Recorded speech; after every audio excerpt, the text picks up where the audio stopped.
So we just went to AutoZone in my car, one of my cars, and then Freshhkiicks was driving. He went to go ask for an O2 sensor socket, right? The one that has a slit on it. And then the guy, you could tell he's just like super high. You know, all these dumb laws they're allowing now.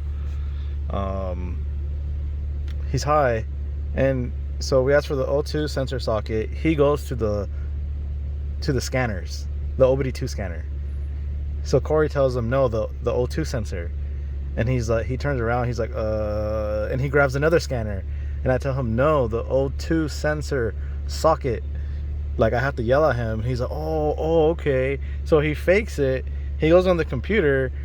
He turns around and he asks his coworker, "Oh, is there such a thing as an O2 sensor socket?" And the guy tells him yes. And then the guy just walks away. But yeah, we got it. And then I guess he needed a swivel, so I didn't even bother asking the guy at AutoZone. I just went to go look for it and I found it.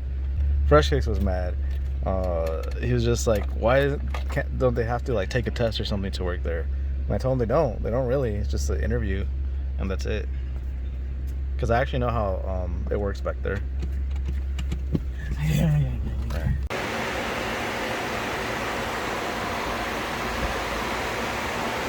What's up, guys? I have this 2015 Q50. It's tuned by somebody in Lancaster, Palmdale. And this guy bought the car already tuned by them. So the previous owner told him who it was, and everything kind of matches because it's just popping like crazy. Basically any RPM. And I tried to do a baseline pull, but so I tried to do a baseline pull, so I did let off at 5,000, which at that point is making 233 wheels. So I did not take it to redline, but it's running really horrible. It's running really bad. The car came in and it had it has idling problems, wants to shut off sometimes. So hopefully the motor's not damaged and it's just the tune.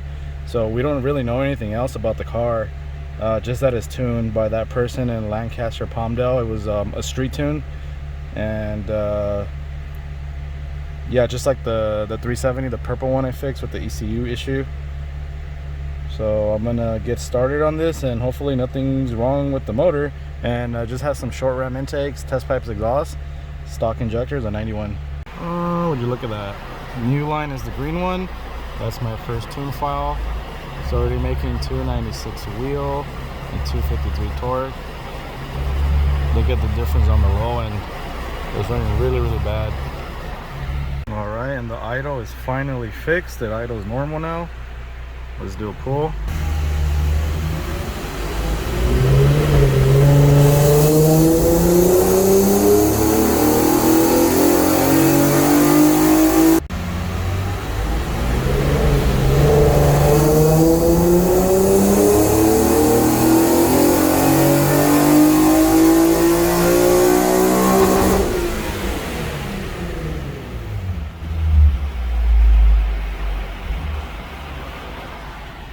Alright, and 297 is the final number for this one.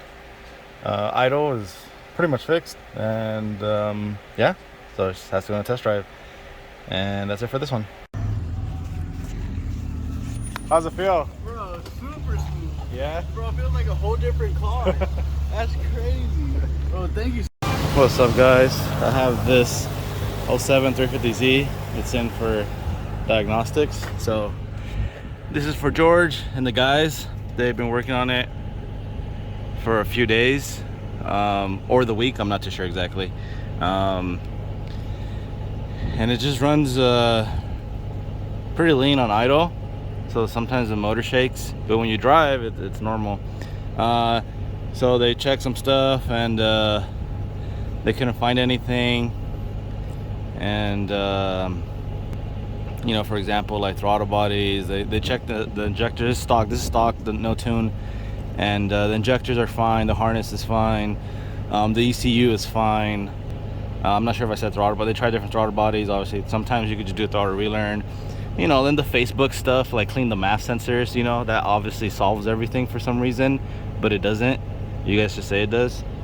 But to be honest, yeah, so something like this, it could be the MAP sensors, but it's not, because they checked it out too. So George asked me to look into it, see if I could find something, because, you know, sometimes, you know, I might be able to see something and I can mention it to him, and then he can just be like, oh, okay, yeah, you found something and now I know what it is, you know. So maybe I see something weird. It's possible I don't know what the fix is, but I tell him, hey, this is not normal, and then he'll know what to do. So it's like a team up. So it works really great, you know, when we team up like that. So anyways, I was doing some logging and stuff. You know, we have different techniques between us on how to diagnose cars, and I was looking at it, and I know it was just, it's acting like it has a vacuum leak, even though we don't hear anything. It's acting like it. So going based off of everything he checked, I went to go look at the engine bay, the motor, and then the intake manifold has glue all over it. So somebody tried to seal it up. So let's go over here.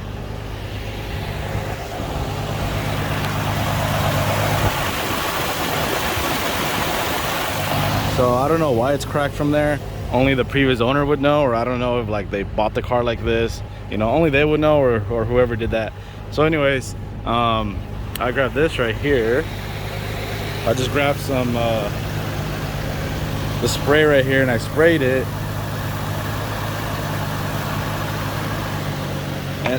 and it might be a little hard for you to hear it in the video, but you can hear the idle fluctuate.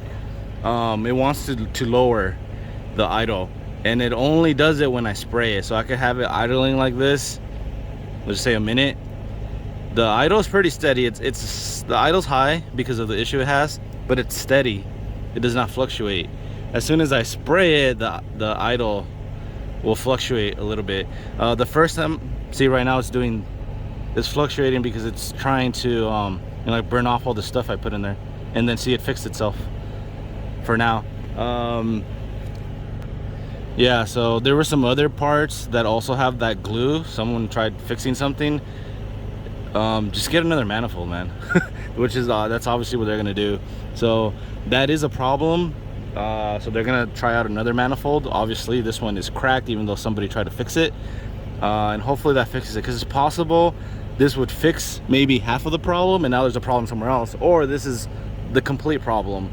But I'm pretty sure it's the intake manifold, because they already tried everything else.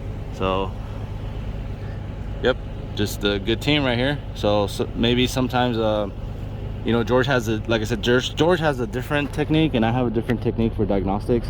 Almost the same but different, you know. But yeah, anyways, that's it for this one.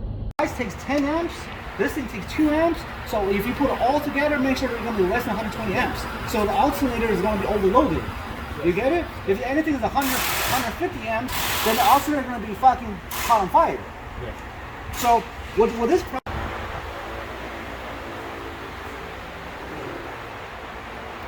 So I just finished retuning this one.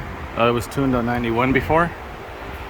Intake test pipe exhaust on 91. It had made 302 on our dyno, and now on the 85 it made 313 wheel horsepower.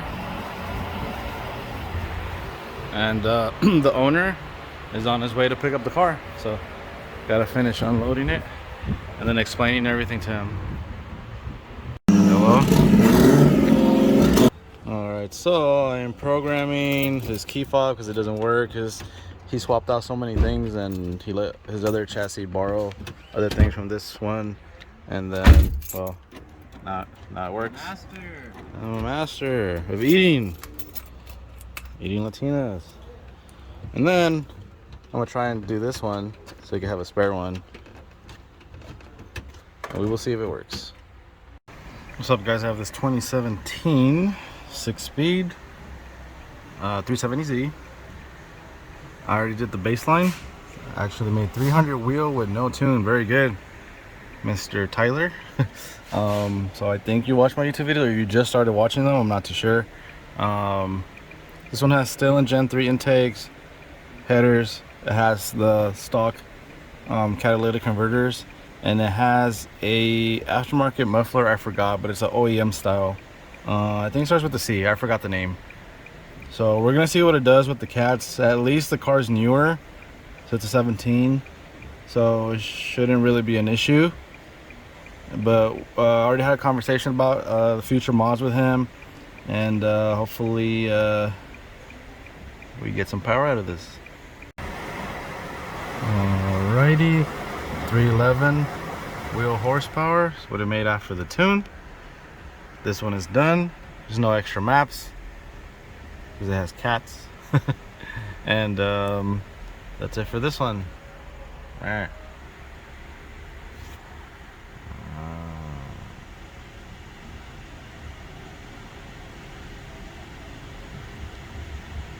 What's up, guys? So I actually just bought Freshhkiicks a, how do you say it, shop warming gift, you know, like home warming, I don't know, you know, for his little warehouse. I got him a mini fridge. Well, it's actually like the larger ones, mini fridge. I guess, like, obviously I'll record it once it's there. Actually, I don't even think he's gonna unbox it today, unless he gets, you know, bored. But I'm actually going to his house to meet him up there and eat.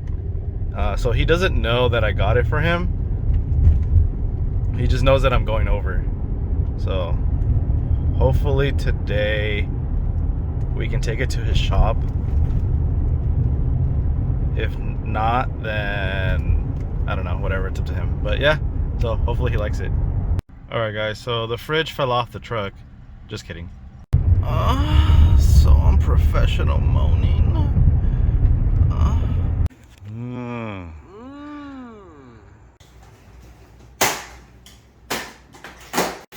Perfect fit.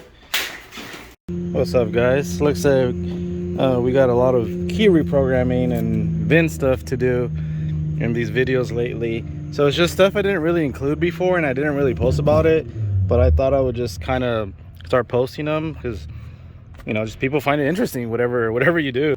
So in this car here, I believe the O2 sensor fuse keeps popping, and from what George told me, he found out it was the ECU.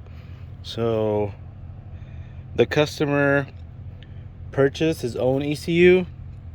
I'm not sure from where, and I put it on there. I reprogrammed the key so the car could start. The car does start on the ECU that the customer purchased, but it runs really bad. It's misfiring. It's very horrible. It just shakes like crazy. And it's for automatic, so this is a manual. So that wouldn't matter that it's automatic. He's just gonna have a bunch of check engine light codes, but which is what he does not want. But either way, it just runs extremely rough. I'm not sure what it's doing. I don't know if it's something to do with timing, throttle, I don't know. I didn't check it because there's no point. So obviously the ECU doesn't work.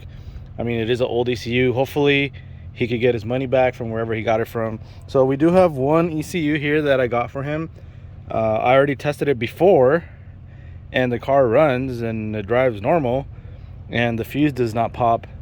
This one, the fuse does not pop either, but it just, you can't drive it. It sputters and it wants to turn off.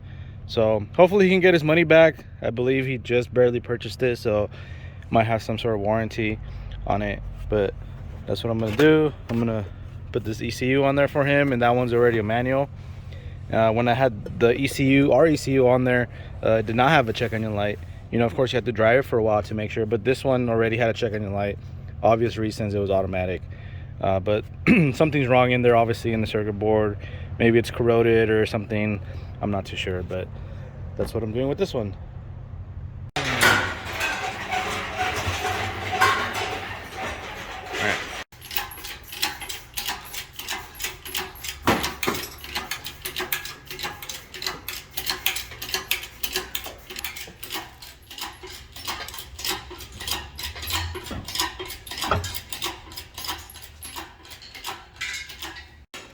And I'm pretty sure this one was already replaced too, so this is probably another motor for this car, because it has some writing on there, and it just looks cleaner than the whole chassis, so it's a little weird.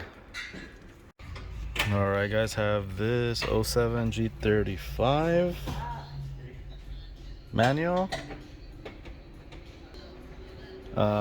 It's on stock injectors 91, has test pipes exhaust, and he's getting the UPT 3-inch intakes installed, so obviously it requires a tune, for those of you that don't know. I'm already flashing. Yes, I'm already flashing the startup file, and then we can get to tuning this car. All right, so in the middle of tuning, 237 wheel horsepower, but I let off at 5400, making some adjustments, and I'm gonna do another pull. All right, almost took it to redline. 281 wheel horsepower, pretty good on our dyno.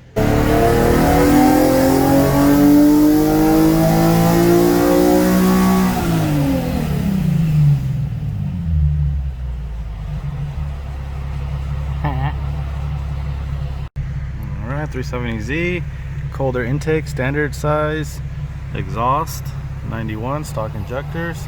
Baseline was 299. We're now at 303 wheel. We can see the mid-range right there, some top end right there, and let's keep going. Alright, 299 was the baseline, now it's 309, 911.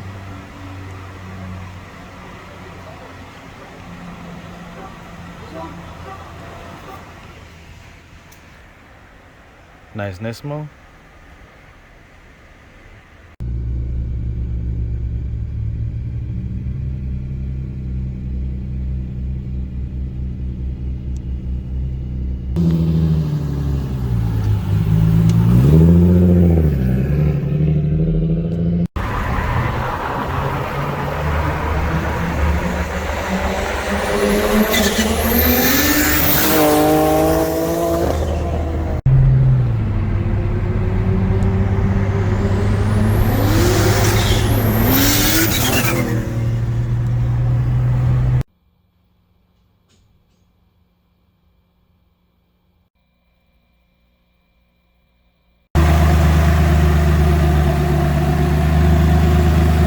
All he had to do was check his oil.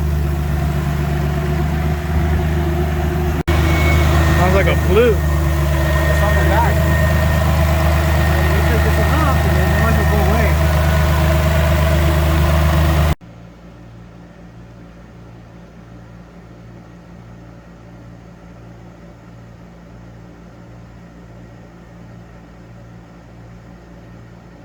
Oh man, he knows I'm watching him, but he's supposed to be washing my car.